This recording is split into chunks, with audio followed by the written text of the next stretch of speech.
Brought to you by TechnoSpark 20 series smartphones. I'm superhuman.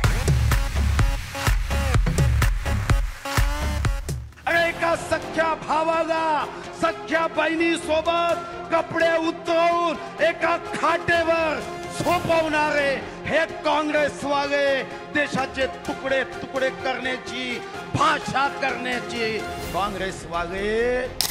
चंद्रपूरच्या प्रचार सभेतील सुधीर मुनगंटीवारांचा हा व्हिडिओ सध्या चांगलाच व्हायरल होतोय।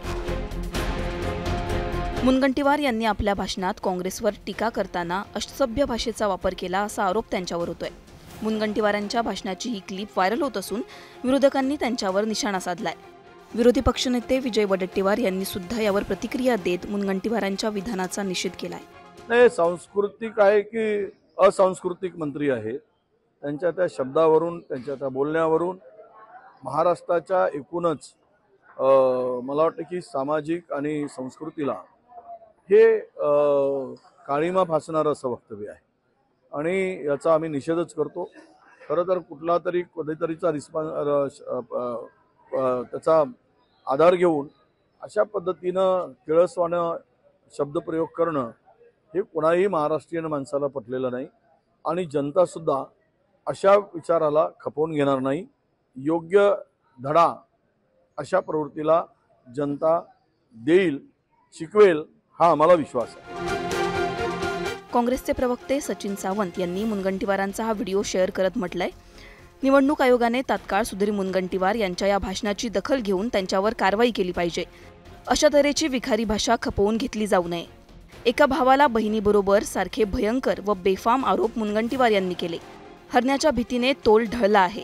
नुकतेच आपच्या मंत्री आतिशी यांनी भाजपने त्यांना पक्षात प्रवेश करावा अशी ऑफर दिली असा आरोप केला। जगनमोहन रेड्डी यांना तसेच श्रीनेट यांना नोटीस पाठवली असं म्हणत सचिन सावंत यांनी सुधीर मुनगंटीवारांवर निशाणा साधलाय। जितेंद्र आव्हाड यांनी सुद्धा मुनगंटीवारांचा हा व्हिडिओ शेअर करत म्हटलंय, जी काही भाषा सुधीर मुनगंटीवारांनी वापरली ती भाषा समस्त भारताच्या संस्कार आणि संस्कृतीचा अपमान करणारी आहे। भाऊ बहिणीच्या नात्यावर या भाषेत बोलणं हे नेहमी आपलं वेगळेपण सांगणाऱ्या भाजपला शोभतं का? त्यांच्या तोंडून निघालेले शब्द हेच जर भाजपचे संस्कार असतील तर या देशाचे काही खरे नाही। जे भाष्य त्यांनी केलं आहे त्याबद्दल मुनगंटीवार यांनी तर माफी मागायलाच हवी। त्याचबरोबर ते ज्या पक्षाचं नेतृत्व करतात, ज्या पक्षाचे उमेदवार आहेत त्या पक्षाने म्हणजेच भाजपनेही देशाची माफी मागायला हवी। भाऊ बहिणीच्या पवित्र नात्यावर चिखल उडवणाऱ्या प्रवृत्तीचा धिक्कार असो असं म्हणत आव्हाडांनी मुनगंटीवारांवर निशाणा साधलाय। दरम्यान आता या सगळ्यांवर मुनगंटीवारांनी व्हिडिओ शेअर करत स्पष्टीकरण दिलंय। तेरा वैभव अमर रहे माँ हम दिन चार रहे ना रहे, भारत माता की जय, वंदे मातरम यासाठी जेलमध्ये टाकणारे आता लोकशाही सांगताय।